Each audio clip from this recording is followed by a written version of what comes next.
Hello, everyone, and welcome back to another episode of Speak Honest. I am Jen Noble, your go-to relationship coach. And on today's episode, I am so excited. I am going to be joined by two brilliant minds behind one of my new favorite books called Beyond Difficult, an attachment-based guide to dealing with challenging people. And as you could tell, probably by the title, and if you know me by now, you can imagine why I love this book already. We've got attachment, we've got conflict. These are pretty much my two favorite things in the whole world, and I wanted to be able to read this. I'm so excited to have them both on. I want more of this. This book was written by the wonderful Dr. Jessie Stern and Rachel Samson, and I cannot wait to dive into this with both of these amazing women and really get to the heart of how to deal with difficult people. And now I know right now, all of us know at least one or two difficult people in our lives. If you're listening right now, I bet you someone just popped up in your mind when you heard that idea. So keep them in mind while you're listening to our conversation. Now, Jessie and Rachel, welcome to the show. How are you both doing today? Great. Thank you so much for having us. Well, you're so welcome. I'm so happy you're here. Why don't you guys share a little bit with our listeners, a little bit about yourself, the work you do, and what led you to co-write Beyond Difficult? Let's start with Jessie. Thanks so much for having us, Jen. I'm Jessie Stern. I'm an assistant professor of psychological science at Pomona College, and I'm an attachment researcher. So that's been my bread and butter for the past 10 years. And I really enjoy interviewing parents and kids about their experiences, but I also do a lot of work on adult attachment as well. And I met Rachel actually at an attachment training in Minnesota, which we can talk about more. And we hit it off immediately and stayed friends ever since then. So that was kind of the beginnings of a friendship that then turned into a co-authorship. So I kind of brought the research sciencey nerd lens to the book, and Rachel brought the clinical practical experience, which I'll let her say more about. That sounds fantastic and so much fun. Now, yes, please, Rachel, share a little bit about yourself. So I'm Rachel Samson. I'm an Australian-based clinical psychologist, and I work from an attachment lens with couples, parents and kids and individuals using an approach called schema therapy, which is looking at people's childhood experiences and how that's shaped the people that they become. And I'm also really fascinated in the intersection of temperament and attachment and how that shapes our personality and the people that we ultimately become. This is so great. I think everyone right now is understanding why I have both of you on here, because this is my bread and butter. This is what I love doing. Now, one of the things that I really loved about your book, Beyond Difficult, great term as well. Talk to me a little bit where that title came from and what were you really thinking about as you were writing this book? So I think the title to me has two meanings. The first is when you know somebody who you think is beyond difficult in your life. And I think most of us have had at least one relationship that fits the bill. It doesn't necessarily have to be that the person is hugely difficult themselves, but it could just be the nature of the interaction that you happen to have with them. So there are people who I consider to be extremely difficult in my own life that my partner has no problem with, and vice versa. So there's a bit of an interaction between what we're bringing to a relationship and what the other person brings. But the second meaning of the title, which hopefully readers will discover when they get into the book, is it's usually not the case that somebody is intentionally trying to make our life difficult, right? Usually there is something going on beyond what's there on the surface. And if we can dig into that a little bit, have a greater understanding of what's going on underneath that surface, we can do a better job of addressing underlying issues. So going beyond difficult also means not just labeling this person as being a terrible person, but understanding where the behavior is coming from and addressing what's at the root of it. I love that you brought this up because as I was reading your book, one of the things that I really noticed was it didn't feel blamey. If that, that's a very science word, right? Blamey. It just, as I was reading it, and this is something I really try to teach my clients as well, which is we're not healing our relationships by making him the bad guy, right? We're not doing this kind of work over here. And so yours felt really different. So can you talk to me about your decision to focus on compassion and science over labels? Rachel. I think it's because it's what works, right? Like you said, you're not going to heal your relationship by blaming the other person. And in my work clinically, I find that so much transformation can come just from people understanding what's underneath someone's behavior. And so, as I said, I do a lot of work with parents around difficulties with their children, and it's the same principle, whether it's working with parents or whether it's working with couples or adults trying to understand their parents and the way that they were when they were growing up. Understanding what's going on underneath the behavior is incredibly helpful, because if we've been interpreting it as something about us, or that it's personal, that the person is just treating us that way. And sometimes that is the case. There are times where someone will be very charming with everybody except, for example, a partner. But generally speaking, the way that someone behaves is telling us something about what's going on for them, whether it's their personality or whether it's feeling threatened in a situation or some unmet need they have. And so just changing that lens can change the meaning that someone is making of another person's behavior. And that in itself can bring relief, right?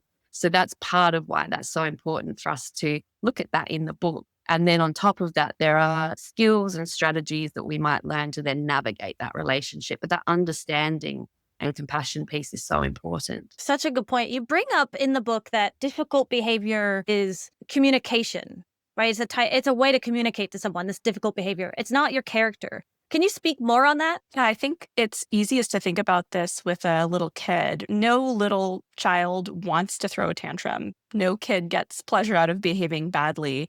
There's usually an unmet need that they're trying to communicate, and they have limited ability to do so. And I think a lot of adult difficult behavior is kind of like an adult version of a 2-year-old's tantrum. It's communicating an unmet need or a feeling of threat or some emotion that's not able to be expressed in a mature way. And so it's being acted out in ways that annoy the heck out of us, but ultimately is still communication. And if we can read between the lines of what is this behavior communicating, as Rachel said, it's often not personal. It's not about us. It's communicating something about that person, their emotional state, and what's going on psychologically. Oftentimes, there's more to a difficult situation than meets the eye. So a person could be going through a loss or a difficult home environment, and then bringing that to work with them or bringing that into a romantic partnership. Yeah, that's such a good point, especially as you were talking about. Did you want to speak on that too, Rachel? Yeah, I was just going to say, and it's not always an explicit or intentional act of communication. When we say behavior is always communication, it's not like the person is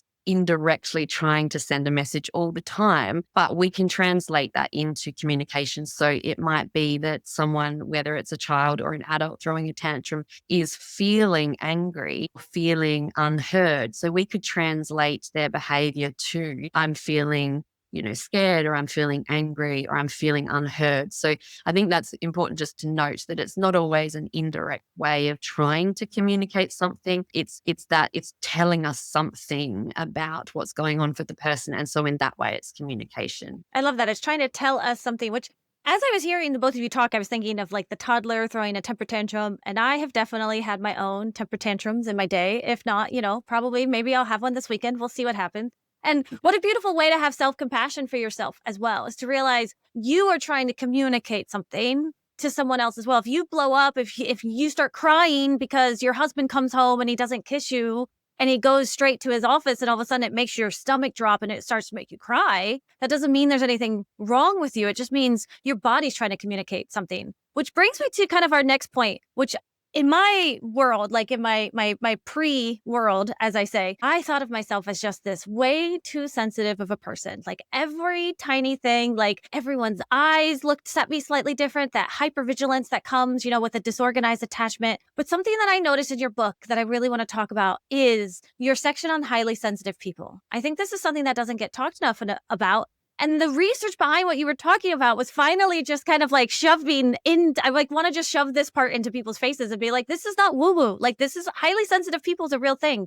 So can I just get you guys to talk me through just some of that stuff in your book a little bit? What's your favorite parts of that? What would you really want someone to understand? So I think it's really important to always hold in mind that there's so much variation in temperament. We think of temperament with kids sometimes, although I think westernized societies maybe still aren't so great at always thinking about children's temperament and factoring that into parenting or understanding kids' behavior. But we are all so different, and we're more familiar perhaps with extroversion and introversion, but there is another dimension of temperament, which is sensitivity. And we are all sensitive, more or less. So this is a dimension of everyone's temperament. Some of us are higher on sensitivity and some of us are less sensitive. And people who are highly sensitive feel things more strongly, are more impacted by the world around them, tend to think about things more deeply, and that may make them prone to worry. People will often label that overthinking, which we'll come to because, I think there's no standard. It's just that people think more deeply than others. And there's also a tendency for overstimulation because someone who is high on sensitivity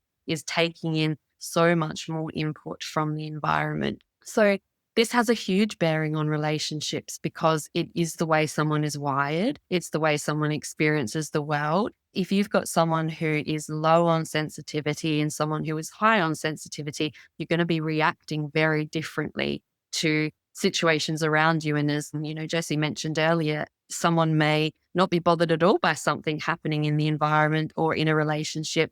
And the other person, if it's a couple, the other partner might be hugely impacted by that. And so if we don't understand temperament and how we're all way differently, it could be easy to just dismiss a highly sensitive person's experience and say, you're too sensitive or you're overreacting or you're overthinking. But it's actually a very valid way of being in the world. And as you said, this is based in science. There's a whole lot of human research and non-human animal research as well that shows this is a aspect of temperament that is present in over 100 different species of animals. Wow, that's amazing. If I wish I could remember the exact percentage, but I feel like I remember something about 30%. Is it like 30% of us are highly sensitive? Is that what that was? Yeah. Wow. Like that blew my mind when I realized that. And I love how you're talking about how you're not too much, you're not too sensitive. And you're saying those words and I could like feel it in my body. And I was like, oh no, each one's like a little like trigger, like hitting me. Cause that was my whole life. I'm such a sensitive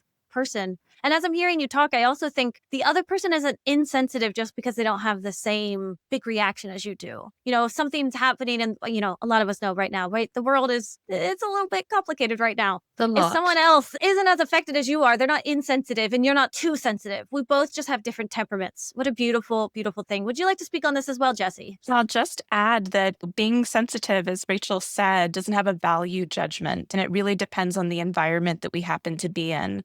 So for a highly sensitive person in a supportive environment, whether that means you have really nurturing parents or you have a secure relationship with your romantic partner or you're in an awesome workplace where you get great support, you're more likely to thrive over and above less sensitive peers. But similarly, if you're a highly sensitive person in a negative environment, whether that means you're exposed to childhood abuse or neglect, or you're in a school environment maybe that just feels overstimulating and like it's too much, or if you've experienced some sort of adversity as an adult, or you're reading the news even, you're more likely to be impacted for the worse. So it really does depend on the context that you're in. And our temperament means that we're sensitive for better and for worse. That's beautiful. Let me ask you guys this. I'm just thinking off the cuff. Did you find any links between like hypersensitivity or highly sensitive people and attachment wounds or like attachment styles in that regards? Yeah, so there is a framework called differential susceptibility, which is, big term, but it basically means that we are impacted differently by our environment.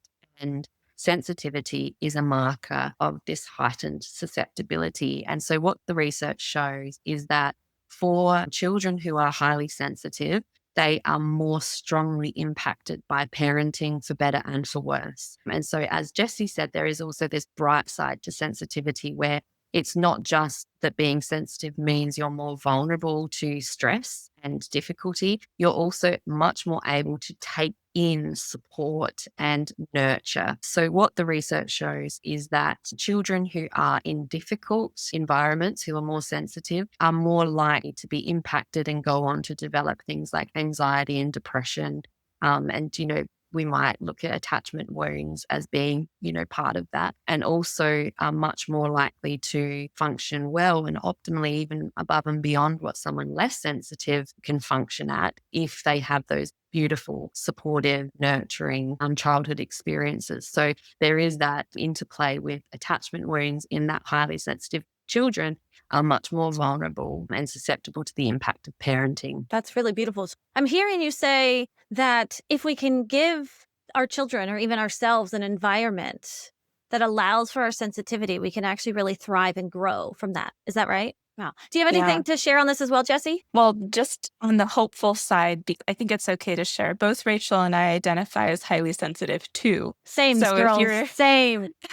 If you're listening to this and have a little oh shit moment, I just want you to know you're not alone. And one of the really hopeful things about high sensitivity is actually if you can get good quality intervention and support, you're more likely to get more bang for your buck. So in other words, if you place a highly sensitive child in an intervention that supports the parent, they're much more likely to develop a secure attachment than a less sensitive kid, because now you've altered the environment and they're more sensitive to that change. So you actually see greater impact of that intervention for the better. And I think similarly for highly sensitive adults, if you're able to get the kind of support you need, whether that's through therapy or coaching or having an awesome group of friends, you're more likely to benefit from those positive relationships too. So if you're hearing this and feeling like, I'm a highly sensitive person, what do I do with this? Just surround yourself with the best possible environment, I think would be step one. I love that, because that was going to be one of my next questions was, how can we really support a highly sensitive person or ourselves when this kind of overstimulation or oversensitivity starts showing up in our relationships? Any ideas? I think there is things you can do to prevent overstimulation and overwhelm. So anticipating what is going to be hard for you or for a partner is really useful. So I'll talk a lot about that in the clinic with parents, with couples, with individuals. That if you know that certain social situations or relationship experiences are going to be a lot for you, then you might think about how you can best take care of yourself in advance of that, but then also how you're going to care for yourself after. So I have clients I work with who will schedule breaks or schedule downtime in their social calendar so that when they know that there's family events where maybe there's tricky dynamics, that then maybe they have a day off after that. If they're going to be spending time with a friend that maybe they love, but it's a big thing and it takes a lot of spoons or a lot of emotional energy, then maybe it's, taking care of yourself after that, or maybe it's capping how much time you spend with certain people. So I think it's just really thinking about the impact of certain situations and then planning for that both before and after. Thank you for sharing that, because I'm thinking about a situation in my own life. In fact, like these podcasts, when I do these interviews, they take a lot out of me. And in the beginning of this work, like a year and a half ago when I started this, I would just schedule clients and coaching calls and group coaching and then a podcast and then going with my kid to somewhere. And if I couldn't handle it all, I would think I failed. I would think I can't cut it. And what I started learning was I need to kind of schedule in. Like I didn't really have much to do before this, and I'm not going to have any. I'm going to go on my couch after this and go like binge watch, catch up on some reality TV or something. And that's how I'm scheduling myself in now. And I don't negotiate on that anymore. So it used to be, oh yeah, I don't have anything in my calendar. But I love what you said. And so I really want to make sure my listeners are hearing that. This is our time. Like this is, if somebody says, hey, are you busy? And your busy is, binge watching Big Brother with a packet of crisps. I don't care. Like that's your time and stick with it. Is that kind of what I'm hearing you say? Yeah, absolutely. And then there's a lot of techniques and supports and ideas in the book as well around self-regulation. So if you do experience stress or you feel like you've been triggered by a situation, then there's also things that you can learn to do to help regulate. And that will be so individual for each person. So we've included a lot of ideas in the book, but we really recommend people experiment with what works. So for me, deep tissue massage is one of the things that is just the best reset for me and really helps me settle after, it's been really busy or there's been stressful things happening. For other people, it's yoga, or it might be breathing techniques or getting out in nature, which I know is something Jessie and I both love doing. But when we do reach overstimulation or you are emotionally impacted by something, then it's about knowing what really works for you to help settle your nervous system and implementing that. And rather than seeing it as a weakness or, something you need to push through, it's really about honoring that and caring for your nervous system and your body and your mind in whatever ways work for you as an individual. Such a good point, because if we're sensitive and we're bringing so much in, it's almost like our filter is just a little like I don't know, the way I'm picturing it right now is almost like our filter has bigger holes or something. So like we get That's so much coming exactly at how I us. talk about it in the Yeah, the therapy must be room. more yeah. So it's like it's coming at you so much. So it's okay to take more breaks than other people. Other people can kind of like go along. It's over here in the tech world. So I live in the Bay Area, right? So we call this like work fast, break shit. Right. So you just like go, go, go, go, go. And then you just kind of break things and you take a break. And there's some people that just do steady work kind of forever. And then there's some people that go, go, go, go, go. And then they have to like break and then go, go, go. And that's either way it is. There's no right or wrong. That's right. So yeah, how about you, Jessie? Do you have any like personal experiences or stories around this for yourself that you do? Oh, yeah, plenty. I mean, I think one way to think about it is everybody has their kind of optimal level of stimulation, and we have some control, although not complete control, about dialing that up and down with the environments that we choose. So I know for myself, especially as a college student back in the day, this is now a few years ago, my social life was such that I really had to be picky about how I wanted to engage with people because I knew that the big loud party thing was overstimulating for my nervous system. And that was kind of the default for hanging out with certain friends was, oh, do you want to go to this big party? And I knew that that was going to be exhausting. And sometimes I would push myself to go just to get out of my comfort zone. But if I really wanted to get to know somebody, and if I wanted to feel most myself and most at ease, I would invite the person to coffee or to lunch or something where we could have a less stimulating environment and I could talk one-on-one and really be centered and grounded in the highly sensitive person that I am. So that's just one example of curating a social environment that really works for you and where you can have authentic connection as a sensitive person. But everybody's a little different. So we interview a young man named Jaden in the book who, when he's overstimulated in a similar type of environment, could often be a difficult person. And it's not until he sort of recognizes this about himself that he's able to kind of choose the social situations he most wants to be in so that he can show up as his best possible self. Love that. What I hear so much in what both of you are talking about is so much proactivity. Just so much getting to know yourself, being okay with showing up for that. And I know that comes with having a bit more of a secure attachment stance. I understand that that's hard when we are anxiously attached and we're so preoccupied with everyone else's opinions about us. It's hard to say, no, I don't want to go to a loud club. Come have coffee with me. But you can kind of see this pendulation between the two things of kind of needing to heal your attachment slightly. And then that kind of allows you to have more self-compassion for your highly sensitive self or any way in which you are, whether it be this is what you need or what you don't want. So I love that so much. Thank you so much for having this conversation with me. I want to kind of switch gears just slightly because I want to know a little bit more about the different worlds that you both come from. I know that one of you is a researcher. I believe that's you, Jessie, correct? Yes. Okay. Mm-hmm. Yes, that's right. Because that's my jam right now. And I was like, oh, I want to know all the stuff you do. And then Rachel, you have a clinical practice. Is that correct? Mm-hmm. So what was it like for the both of you blending your perspectives together to write this? Like, did you find, like, no, Jessie thought Rachel was difficult or Rachel thought Jessie, like, how do you even handle that together as you're writing? You're like, no, I want this story in the book. No, I want that story in the book. Just tell me a little bit about it. Well, I'll start and just say it was so much fun. At least for me, it was very fun. I don't want to speak on Rachel's behalf. But, before we were co-authors, we were friends first. And I think that's an important foundation.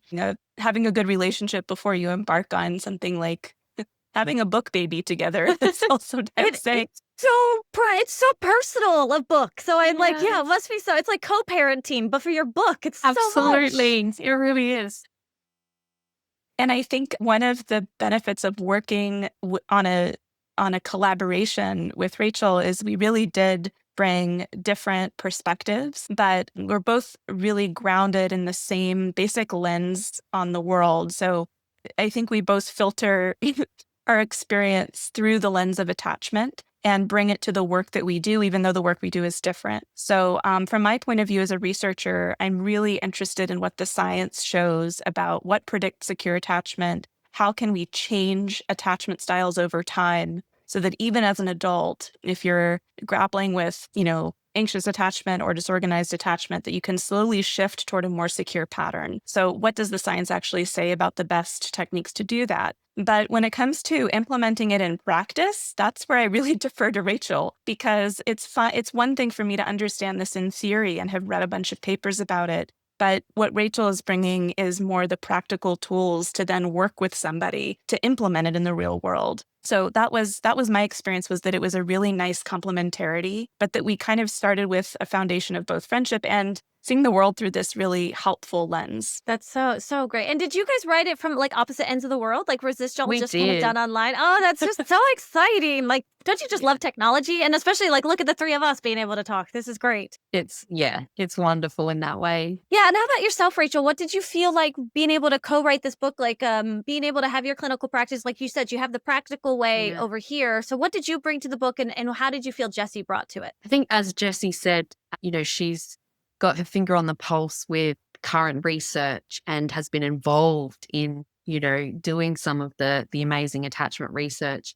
And then as clinicians, we are translating that science into something that's accessible for, a layperson who doesn't have a science background to understand. So there's an education component to therapy. And then also when you using attachment-based interventions, you're using that science clinically in the way that you're offering therapy to clients and families. So Jessie had the science and the research and really knows the field. So if there was new research or if there was a particular study that supported something that we were talking about in the book, then Jessie would likely know what that was and could bring that. So I felt very lucky that we were working together. And then I was able to talk to what that translates like in the therapy room, what the interventions do for people, how people respond, stories of people's transformations when they have been engaged in attachment-focused therapy, and just people's stories, which I think we both bring to the book. We've got our own personal stories. Jessie works with students in her teaching role. So, she's, hearing a lot of stories from students and interviewees in research. And then as a clinician over years, you have hundreds and thousands of stories from different people. So I think our experience complemented each other to write the book. We've got sort of the science end and then the therapy, the practical end, and bringing that together. And as Jessie said, we were friends first. So the actual process of writing the book for me was just seamless. It really was. Often people have asked, did you have to work through some of the Yes. things that you wrote about in, difficult interactions? And I wish we had some juicy stories, but actually we don't. Dang it, you're too secure. This is no fun anymore. Actually, the time zone thing worked really well for us because I would work on a draft during my normal hours and then send it to Rachel when I was about to go to sleep. And she would then pick it up and do a bunch with it while I was sleeping. So My even that was goodness. like, you would think being on the opposite side of the world would be difficult. I think it's really only been that way in the sense that we can't celebrate in person together. Yeah. But the actual writing was actually really fun to then pass the baton and feel like, I can't work on this anymore. Rachel's going to take a fresh look at it. Well, she is nice and awake. And I can just go to sleep.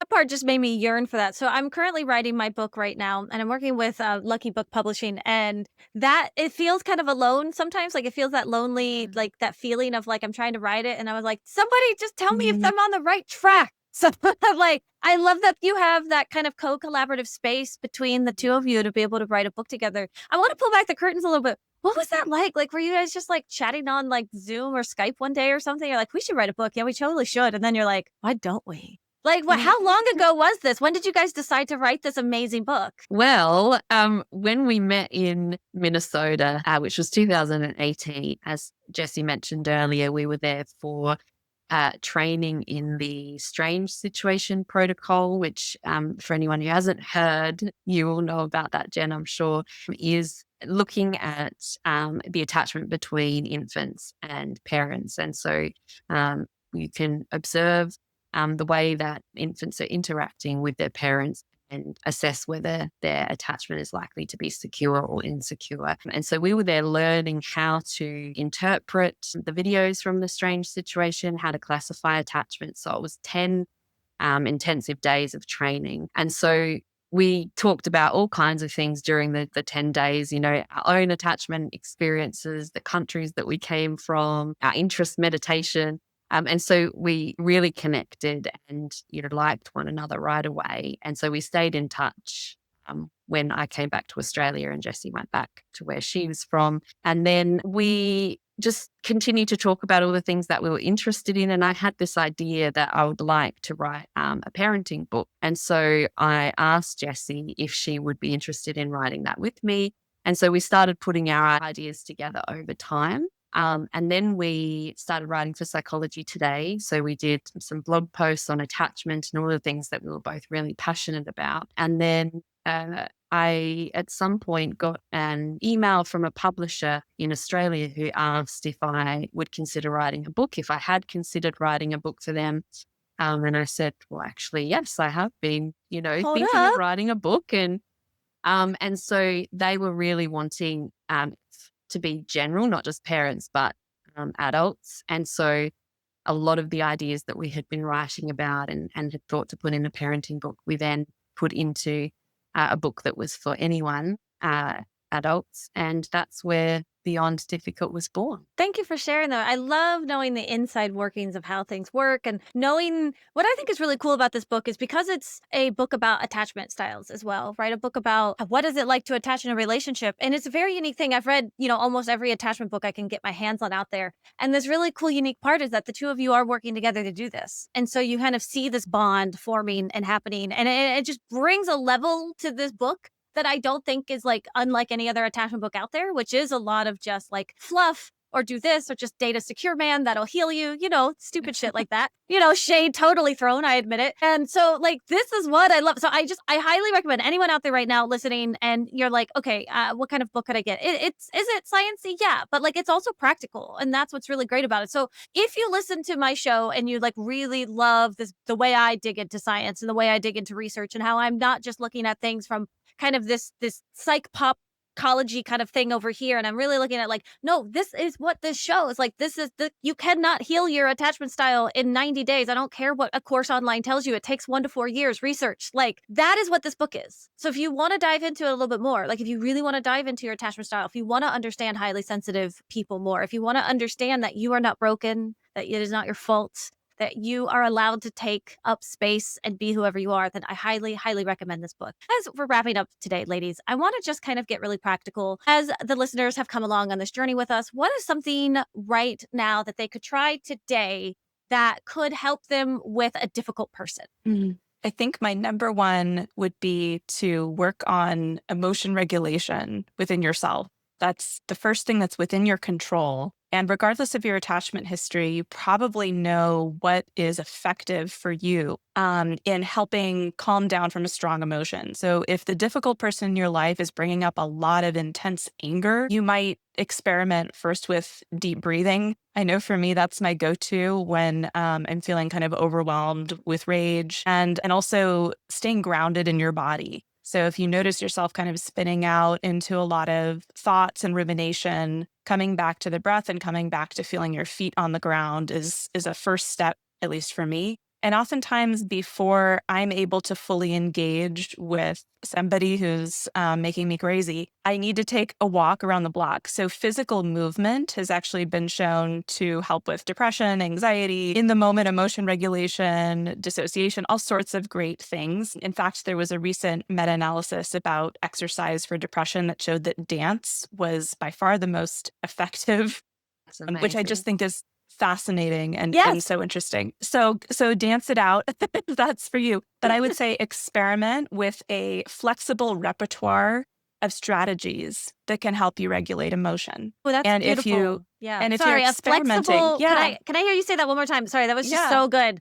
A flexible repertoire of different ideas. Is that what I heard you say? Yeah, just try out different strategies, because it could be that the one you pull on in a particular moment is not working for you. So then to be able to flexibly shift into some other strategy, okay, I still feel so angry at this person. Let me go take a walk and now come back with some fresh perspective. I think having a couple of things in your back pocket to try when you're dealing with a difficult person is helpful. Thank you so much for that. All right. So we have emotional regulation, being flexible within your regulation, have all these ideas, and nothing's wrong if one doesn't work. Sometimes we just need to mix it up sometimes. And Yep. you heard her say it, dance it out. You guys all know I say this all the time. I love can I just like geek out with you on research after this, Jessie? Because this is like, I love when you Sure. just pull this out. This is great. Always, right?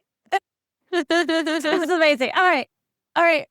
Rachel, how about you? Just one kind of practical tip to handle difficult people. So I come back to that idea that behavior is communication. And I think often coming back to basics, because that often falls away when we're triggered or we're stressed or we're stuck in conflict with someone. People will often escalate in their efforts to be heard if they're not feeling heard. And so difficult behavior tends to escalate when the person that we perceive as difficult doesn't feel heard. So I would come back to this idea of deep listening, slowing everything down and giving your undivided, full attention to the other person in the moment is likely to bring down intense emotion. It's likely to prevent escalation. If it's a child, it can help with the meltdown or the tantrum.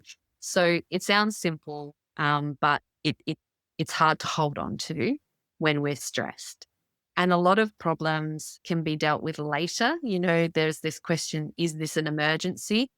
Do you need to solve this with your partner right now? Do you need to teach your child a skill of anger management right now? No, you don't. It's, unless it's an emergency, then you've got time. So slowing it down, really listening. And with that, a really classic counseling strategy is saying back to the other person what you've heard them say. And that could be as simple as, I get it, you're pissed with me. Or, yeah, I cut the banana if it's a toddler, I cut the banana and you didn't want to cut, whatever. And you can say, is that right? Is that what's bothered you? And allow the other person the opportunity to correct you, no, it's not that, it's this. And keep going until the person feels heard. Often that really settles things. So that's just a great place to come back to when things are escalating. Beautiful. So we have emotional regulation, deep listening. Both of those have kind of this overall, just slow down. If we feel ourselves kind of getting fast and kinetic, just come back to your breath, listen intently, and that's where it's at. All right. Such a beautiful conversation. Now, where can my listeners find your book right now and connect with your work? Let's go ahead. Let's start with Jessie. Jessie, share any social media that you have, as well as where the book can be found. Sure. So the book is on bookshelves in Australia and New Zealand, but if you're in the States like I am, you can order a paperback copy through Readings, Readings, Readings Books. It's also available on ebook, for Kindle, on Amazon, and it should be coming out on audiobook any day now through Audible. Oh, that's exciting. That's so great. And how can people follow you if they want to know more? Jessie, are you online anywhere doing research as well? I am. So you're welcome to follow me at Dr. Jessie Stern on Instagram or Jess A. Stern on X, Twitter. I still call it Twitter. Same. Rachel is usually more up to date on these things than I am. Perfect. I will pivot over to Rachel. Rachel, where can we follow you, learn more? What is it that you're sharing? And go ahead. Yeah. So I am on Instagram at Australian Psychologist, and there's a website, rachelsamson.com. Perfect. All right, everyone. I really highly recommend going and get that book. I will have all of the links in the show notes as well, just for you to go ahead and click on. And as well, if you have more questions about what's going on, come join us in our free Facebook community. You go to Speak Honest. You can just search for it on Facebook. It's got 2 little orange hearts, so it stands out. And just keep asking questions like, hey, Jen, Jessie said this thing here, tell me more about it. I'll be like, okay, yeah, let's look into the research and see where this is coming from. Or, hey, I want some help with how can I actually get to a place where I'm deep listening? How do I get to a place where I'm regulated enough to actually hear what he's saying and not just like the Charlie Brown teacher because I'm pissed off so much? And that just comes with practice. That just comes with compassion. And sometimes it comes with working with someone like a coach or a counselor, or a therapist or a psychologist. And it's about finding the person that works for you. Well, I just want to say thank you so much, Rachel and Jessie, for coming on the show today. Is there anything else you would like to say before we wrap up just now? Just thank you for having Thank us. It's you. been a great conversation, and it's always so nice for Jessie and I to see each other face to face as well. So it's lovely. That's okay. I'm so glad I could bring this reunion together. I would love to have you guys come back on again just to like We'd love shoot that. some shit and just like talk about things. Maybe we find out some more information out there and like what could we be doing? Maybe you guys are going to write a second book. Come and tell me about it. Yes, that would be good. Baby number 2. Little recovery time. You know, you forget how hard the first baby was, so you want to do it again. That's what they say. I'm currently in the pregnant stage of my book. Oh, I could share it with you guys, see what you think as well. That'd be good. But We'd love that. and as Jessie said, dance it out, y'all. Like this is what it's all about. You just, that movement, it brings it in. So thank you all so much. Have a beautiful evening, and I will speak with you all next week. Take care. Bye. Thanks, Jen.